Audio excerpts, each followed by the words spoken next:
Let's go. I wake up to a... E outra curiosidade, assim, de tudo que a gente está conversando, eu imagino que quem estiver assistindo aqui esse vídeo, independente da linha do tempo onde estiver, vai pensar assim, eles vão falar sobre várias questões técnicas, questões, digamos, números, e eu até falo como causa pessoal, tá? Eu acho que a gente está num momento, digamos assim, em que tem mais pessoas falando sobre educação financeira. Mas, ao mesmo tempo, eu percebo que, assim, a gente está lendo muito livros, está entendendo cursos e infoprodutos, mas, no fim das contas, me parece que você está falando que é tudo comportamento. Você sabe que, assim, né? Kahneman, que ganhou aí o prêmio Nobel, o comportamento é ele que vai aqui conduzir muitas coisas na nossa vida financeira, né? Porque aqui, gente, todo mundo que está aqui com a gente sabe, né, que a gente tem que gastar menos do que a gente ganha, certo? Que a gente daí tem aquelas fórmulas mágicas, né? A gente tem que viver com 50%, 30% a gente usa para o lazer e 20% a gente investe, né? Tecnicamente, assim, falando, a gente vai ver 552 mil videozinhos falando disso, né? Mas, no fundo, o comportamento, ele é fundamental, na minha opinião. A arquitetura de escolhas, né, que é um termo técnico, que é assim, né, quando eu sei que eu não consigo me controlar. Sabe o jovem, quando termina lá, briga com o namorado, vai pra balada, bebe e tá com o celular na mão, e assim, tem a brilhante ideia de mandar uma mensagem? A gente sabe que não vai dar bom, né, que vai dar ruim, como os adolescentes dizem, não é uma boa ideia, né? Ou até assim, não, eu sou álcool free, legal. Mas você pegou ali, tá na bad, pegou o telefone, vai mandar uma mensagem, não é o melhor então, momento. O que a gente deveria fazer? Poxa, dá aqui teu telefone que eu vou esconder, né? Não vou ter ele ao meu alcance. Então, quando eu não me controlo, eu vou no shopping, eu não consigo passear sem que eu tenha com vontade de gastar. Poxa, ou eu não passeio no shopping, ou eu vou e não levo o meu cartão de crédito. Isso é comprovado, sabe, Renato? Então, por exemplo, uma grande dificuldade. Mas não dá para investir porque no meu mês, ali no meu salário, não sobra nada. Então, quando eu faço a opção de ter ali um investimento, que ele seja programado, que todos os meses isso seja sacado da minha conta no dia que eu recebo a renda, isso vai me ajudar a tomar uma ação que eu não gostaria de tomar, né? Outro ponto importante, quando eu consigo ali ter uma noção de que eu preciso de um pouco menos do que aquilo que eu gostaria, isso também vai me ajudar. Eu gosto sempre daquele olhar, né? Um degrau a menos, muitas vezes faz sentido, mas é também entender que muitas vezes aquilo que a gente está ouvindo lá, o youtuber, o instagramer falar, pode servir para quem está na Faria Lima, mas não serve para a maioria das famílias. Vou te dar um exemplo. Não, vale mais a pena comprar uma casa ou investir o dinheiro? Para quem tem R$1 milhão, até R$1 milhão, eu vou decidir, vou comprar minha casa ou eu vou investir esse dinheiro. Puxa, o aluguel vai dar mais ou menos 0,35, 0,40. Eu vou ter imposto de renda sobre ele, vou ter ali o pagamento da imobiliária, né?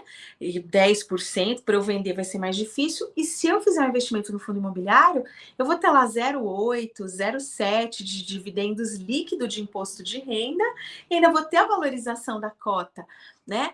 Puxa, que legal, vai render muito mais. Só que a maioria das famílias não tem R$1 milhão e nem a casa, vive de aluguel. E aí, assim, quando a gente entra nessa lorotinha aí, vai chegar lá no final, vai ter gasto todo o dinheiro com aluguel e vai continuar sem patrimônio. Porque para aquela família pode fazer muita diferença ter um financiamento imobiliário com ali uma parcela que caiba no orçamento, bem pensada, que ao invés de pagar o aluguel, ela pague ali essa parcela do financiamento imobiliário, que é um patrimônio que efetivamente está sendo construído. O financiamento imobiliário, por exemplo, ele tem um seguro que é obrigatório, que ele também garante ali, né, quando você tem uma família com filhos, que se acontece alguma coisa, aquilo ali é quitado. Então, eu preciso entender as coisas do meu ponto de vista, porque pode ser que tecnicamente, não, o melhor não é isso. Realmente, tecnicamente não. Mas e para mim, o que é o melhor? Para minha vida, para minha família? Eu não sei se eu estou errado nesse pensamento. Eu acho que em algum momento os primeiros, digamos, educadores financeiros que apareceram tinham que, digamos, jogar essas... Não sei se eu digo conversa fiada, digamos assim, para ganhar público, e acho que hoje as pessoas não estão sabendo como voltar atrás desse próprio discurso da Luciana. Exatamente. Porque, né, Renato, também quando a gente fala aqui, a gente tem que ter muita responsabilidade, porque sim, né, a gente tem realmente aqui a possibilidade de trabalhar com estruturações de carteiras, de falar mesmo de diversificação, de escolha de ativos, coisas muito legais e interessantes, mas a gente está falando talvez aqui com pessoas que têm uma renda média do brasileiro. E como é que eu faço dentro da minha realidade ali, fazer um plano que eu consiga ali evoluir na minha vida? Então eu tenho que entender também que muitas vezes eu estou falando com quem está começando, né? Então, assim, muitas vezes é aquilo que ela tem naquele momento e a gente precisa entender e respeitar isso e trazer isso para uma realidade do todo, né? E cada momento de vida, cada realidade é uma e é única. Mas quando a gente consegue entender, né, que falando para o todo, a gente precisa ter uma realidade muito mais acessível, a coisa muda um pouquinho de figura. Mas é um fato, né? Começa-se por um caminho que às vezes é difícil da pessoa voltar atrás e falar, poxa, não era bem assim, deixa eu entender aqui que eu tô falando não com o cara de coletinho de patinete, eu tô falando aqui com a mãe de família, tô falando aqui com o cara que tá no corre, que tá querendo melhorar de vida, que tá estudando, que tá trabalhando, né? Eu vejo meus alunos, eu leciono 2 disciplinas hoje na faculdade, leciono análise de investimentos e mercado de capitais. E aí os meus alunos são alunos que trabalharam o dia todo, estão indo para a faculdade depois de um dia cansado, né? Trabalharam para caramba. Entende que ali as últimas gotinhas de energia, porque eles estão ali querendo melhorar, né? Então, se eu não trago ali uma realidade que é acessível para eles, o mercado de capitais é isso, mas e na sua vida? Como é que você pode aplicar? E aí, assim, chegar no nível de, puxa, como é que você entra ali? Quem tem conta na corretora? E assim, surpreendentemente dos meus alunos, 2 alunos tinham conta em corretora.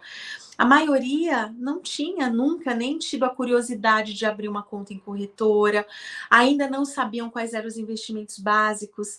E aí, quando você consegue mostrar esse caminho, é realmente fazer ali um calçamento da estradinha, né, que está sendo construída.